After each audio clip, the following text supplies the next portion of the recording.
Hola, mi nombre es María Alejandra Arévalo, profesora de la carrera de Derecho. Mi nombre es Hans Aguiman Llanos, estudiante de noveno semestre de la carrera de Derecho. Y hoy vamos a responder las preguntas más buscadas en internet sobre nuestra carrera.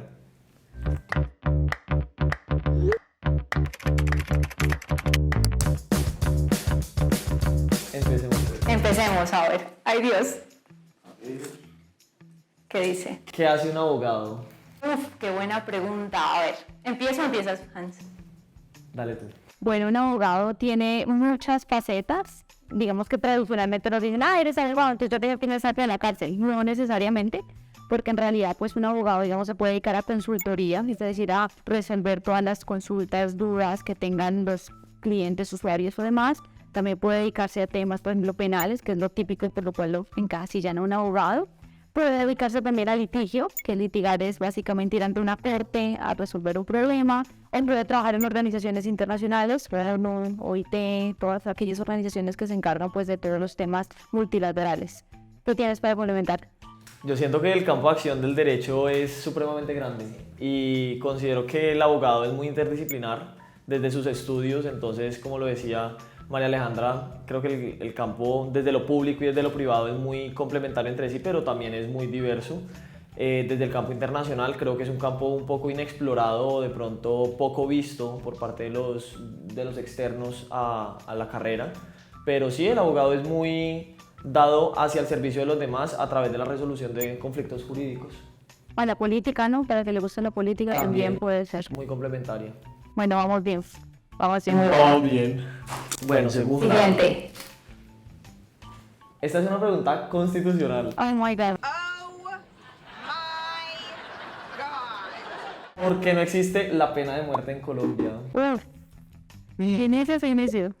A ver, la pena de muerte en Colombia no existe en primer lugar, porque la Constitución lo prohíbe. Y en segundo lugar, pues porque somos un Estado social de derecho, que estamos protegiendo los derechos humanos, incluso estamos, pues, a través del bloque de constitucionalidad, integrando tratados internacionales que defienden los derechos humanos, entonces, por ende, pues la pena de muerte iría un poco en contra. Perfecto, Entonces, sí. Solamente para clarificar un poquito, nosotros, digamos, como Colombia estamos sujetos a tratados internacionales, pues son acuerdos entre estados.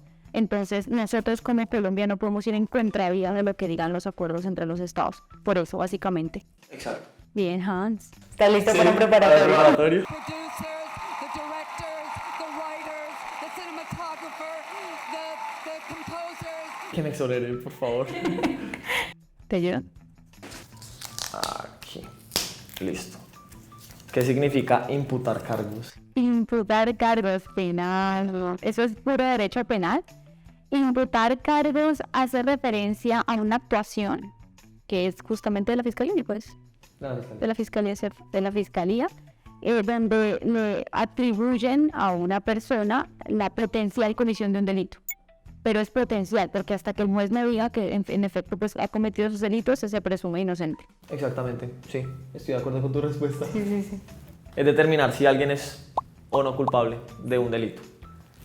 Listo, la cuarta pregunta. Eso te toca a ti, respondiendo tú primero. Ay, Dios mío. Bueno, estaba relacionada a la anterior, que es un fiscal y ¿qué hace? Nos devolvemos a derecho penal, pero Dios mío. ¿Les gusta el derecho penal? Sí, les gusta bastante investigarlo. Well, how about if the other reason was to get back at someone you've been jealous of your entire life? I've never been jealous of Mike Ross in my entire life. And I just caught you in a lie. Objection, Your Honor. Bueno, el fiscal es el encargado de, pues, investigar todos los delitos relacionados a una persona o a una organización conforme a lo consagrado en el Código Penal y pues lo que hace es relacionarlos a un proceso, valga la redundancia, penal, donde el juez finalmente dirime el conflicto y determina si acusa o no a alguien por haber cometido dicho delito. Perfecto. Muy bien. Sí. Porque la gente alega demencia. Pinche demencia. Oh my God. Oh my God. Penal otra vez. Pues básicamente, digamos, cuando ya se ha comprobado que una persona en efecto cometió un delito, digamos, como lo explico fácil, hay como una exoneración.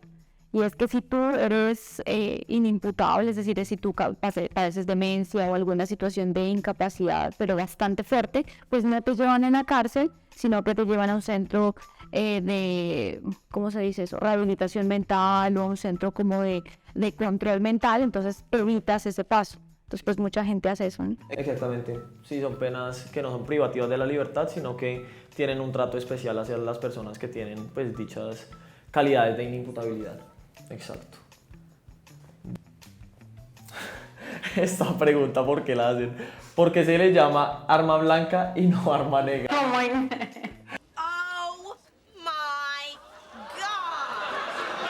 Esa pregunta está difícil, la verdad, no sabría qué responder. Blanca, no sé, tampoco, no sé. Supongo que es por el material que es metal, que es como medio blanco. No sé, no, mentira que no sé. No sé.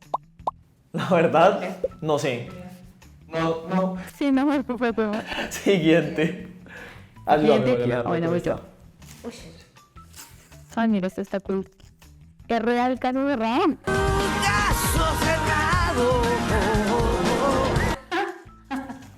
¿Comienzas tú o comienzo yo?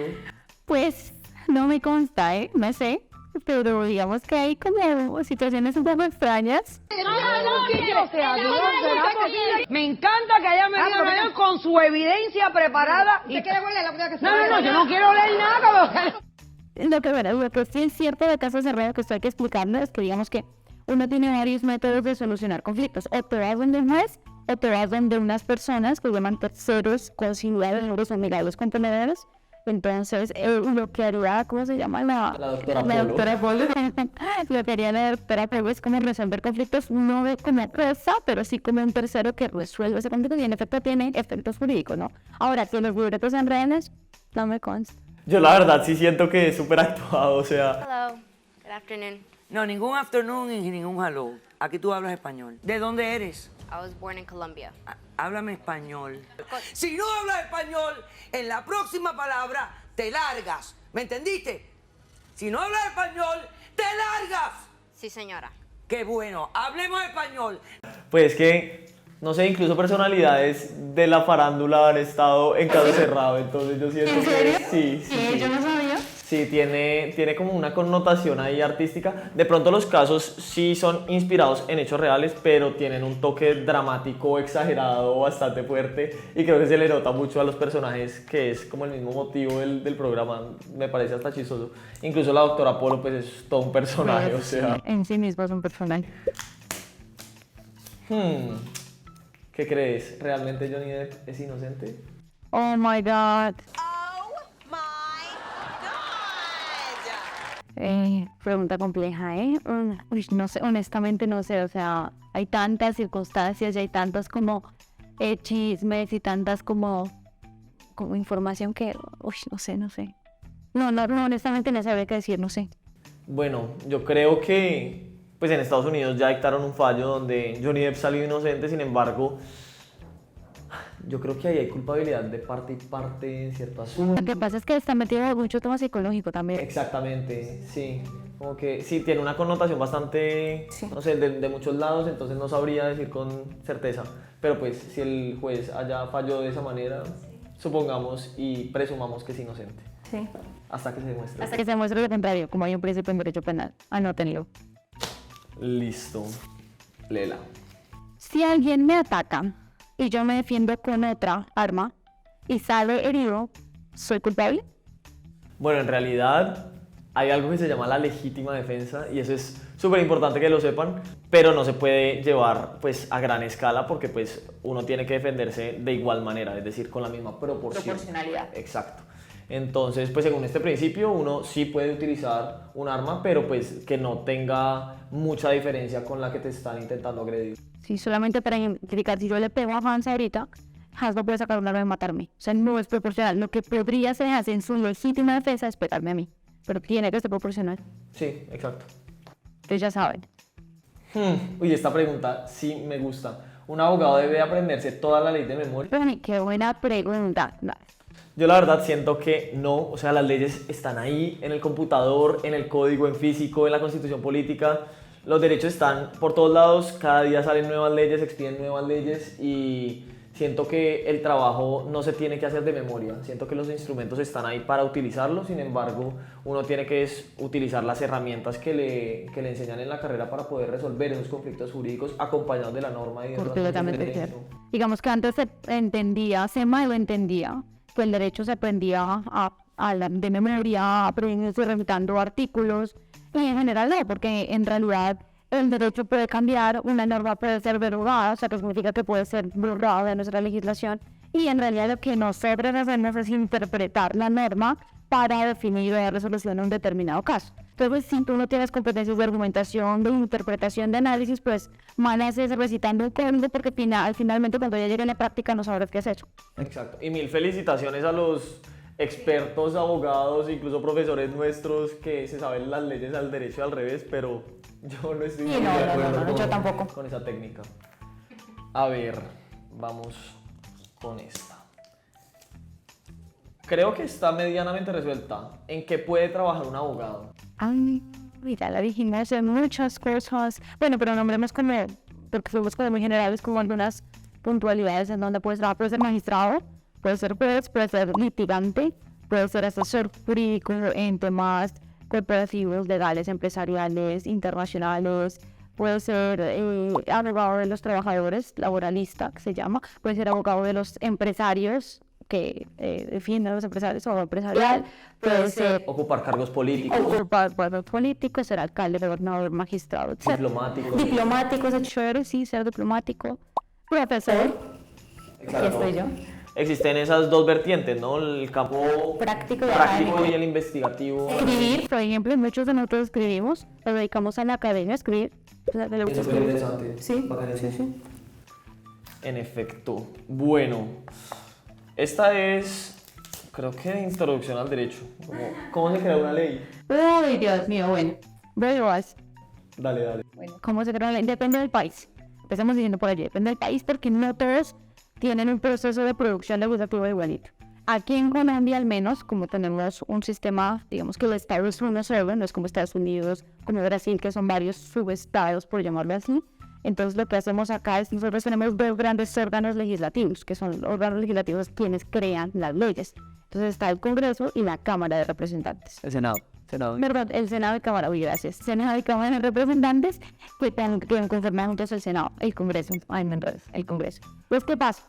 Ellos están divididos a su vez en comisiones, se llaman, como hagan de cuenta, pequeños grupos pues, de parlamentarios, y ellos a su vez se encargan como de proyectar las leyes y de revisar las leyes dependiendo de ciertos temas, por ejemplo, en temas ambientales, temas internacionales, temas tributarios, lo que sea. Entonces, primero va un grupo, digamos que todo inicia en la Cámara de Representantes, va ese grupo pequeño de la Cámara de Representantes, luego pasa a la plenaria de la Cámara de Representantes y luego salta al pequeño grupo del Congreso y luego al gran grupo de parlamentarios del Congreso. Cuando ya digamos hay un consenso sobre eso, se va a algo que se llama la sanción presidencial y es que el presidente dice sí, en efecto estoy de acuerdo con esto. Y finalmente la Corte Constitucional, que es una corte que revisa que esa ley no esté contraria a la Constitución, dice que sí, aprueba o desaprueba esa ley. ¿Qué más podemos? Ganaste constitucional, excelente. No, sí, yo no sé. Son un proceso doble proceso de las 3-4 instancias. Sí, para eso elegimos justamente a nuestros representantes desde pues la rama legislativa del poder público. Entonces ahí está el Congreso dividido en Senado y Cámara, pues que formulan las leyes y finalmente... Pregunta adicional, pregunta preparatoria. ¿Y quién tiene la iniciativa de generar las leyes, Hans? Bueno, la iniciativa la pueden tener los mismos representantes, pero son Las las personas que están representadas a través de ellos que no pueden tener. Ministros, el primer presidente. Exacto. Él tiene la iniciativa de formular o proponer leyes. Exacto. Bien, Hans. Bueno. Uy, esta es una pregunta, la verdad, que muchas personas se hacen antes de iniciar la carrera y que tiene bastantes tabúes. ¿Qué pasa si defiendo a alguien culpable? Uy, qué buena pregunta. Todo el mundo que se dedica a derecho penal tiene como la misma pregunta y me preguntan lo mismo. Vas, joven. Bueno, empecemos. En realidad es que eso va muy desde la ética profesional de cada persona, pues no pasa nada si defiendes a alguien culpable en realidad, porque la ley no te sanciona por hacer eso. Sin embargo, también existen secretos profesionales, tú tienes que actuar pues conforme a esa ética del derecho que nosotros debemos ejercer, pero en realidad lo que se busca a través de la defensa de alguien culpable es pues eximirla de esa responsabilidad penal, o sea, de que no la sancionen, ¿sí? De que no la culpen por un delito. Entonces, pues en realidad a un abogado por hacerlo no le pasaría nada. Algo que pretendo ver en elemental ayuda es que, bueno, digamos que uno se entera ya que, o el mismo cliente te puede decir, mira, yo en realidad, no sé, cometí un hurto, un homicidio, lo que sea. Entonces, lo que uno como abogado penalista hace es garantizar que él se va a someter al proceso pendiente, pero con todas las garantías. Es decir, que va a ser libre, que va a tener un juez imparcial, independiente, que falle, que no se le van a irrespetar su debido proceso, se llama. Pues como todas esas garantías legales para que su proceso sea conforme a los términos, tiempos, conforme a los principios, sí. Porque, por ejemplo, puede pensar que yo me robé algo, pero a mí no me escuchan, no me dan la oportunidad de defenderme, entonces uno podría, digamos que, garantizar esos derechos de esa persona defendida. Entonces, por eso es que también muchas personas se dedican a eso. Exactamente, sí, pero no está sancionado por ley. Sí, no es delito, puedes hacerlo tranquilamente. ¿Un abogado puede representarse a sí mismo? Pues, depende, ¿no? Depende como del área. Hay áreas del derecho donde sí, donde en efecto uno puede firmar por sí solo, pero hay, digamos, áreas del derecho donde no te lo permiten, pero por ejemplo, el derecho es demasiado amplio, muy amplio. Entonces, por ejemplo, uno tiene unos conocimientos especializados en ciertas áreas del derecho. Pues, por ejemplo, en mi caso, yo soy pero una abogada empresarial, o sea, todo lo que tenga que ver con empresas. Pues si me dice, María Alejandra, yo amé en penal, pues yo digo, yo honestamente yo no me defendería en penal, pues porque yo no, digamos que tengo los conocimientos básicos, pero no la especialidad. Entonces, ahí yo... Sí, esa es la famosa respuesta del abogado, depende. Porque sí, uno como particular, o sea, ejerciendo como particular, yo puedo someterme, por ejemplo, a la jurisdicción voluntaria, Sí. O sea, ahí puedo decir y alegar un derecho. Y también lo que decíamos María Alejandra, creo que es muy completo, como la ley lo puede prohibir, lo puede permitir también. Entonces sí. Vamos con la penúltima. Este es full de estereotipos. ¿Un abogado puede tener tatuajes? Por supuesto que sí. Por supuesto que sí. Digamos que hay un principio muy bonito, o derecho más bien, muy bonito, que es el derecho a la libre expresión de la personalidad. Y el mero hecho de que tú tengas el cabello enmerado, que tengas tatuajes, que tengas el piercing, no significa que vas a ser un mal abogado, vas a ejercer mal tu profesión. Al contrario, hoy en día digamos que estamos en una época muy bonita, donde todo es libertad. Y no te tildan ser mal abogado si tienes tatuajes, si tienes, no sé, el cabello recontrafección. Sí, es dejarnos de estereotipos. Siento que los tiempos han cambiado de manera muy progresista y claro que un abogado puede tener tatuajes, o sea, no hay ningún problema. En mi caso no tengo, pero pues si los tuviera no debería estar prohibido. ¿Tengo tatuajes? Imagínate, y es una exitosa abogada, entonces No me ha pasado nada. no hay problema. Sí, entonces pueden dedicarse tranquilamente al derecho con tatuajes. La última. Todo suspense. Oh my God. Mira esta. Si alguien me ataca con una nevera, ¿qué tipo de arma es? ¿Cómo así? O sea, pues si la nevera es blanca, digamos, no, mentira. Arma blanca. Mentira, yo diría que, pues no, es que, ¿qué tipo? Pues no sé. ¿Qué tipo de arma es? Pues sería... Bloqueadísimo. Sí, es que... No, Pues... no es un elemento cortopunzante. No sería un elemento cortopunzante. No sería Arma de fuego arma de tampoco. fuego, pues porque no tiene fuego. Sería un arma congelada. Sí, espera. No tengo ni idea, no sé, honestamente no tengo. Nos corcharon definitivamente. Pero bueno, creo que ya abarcamos todas Muy las interesante. preguntas. No, muy interesante. Pregunten más, aquí estaremos esperándolas. Así es. Chao. Chao, chao.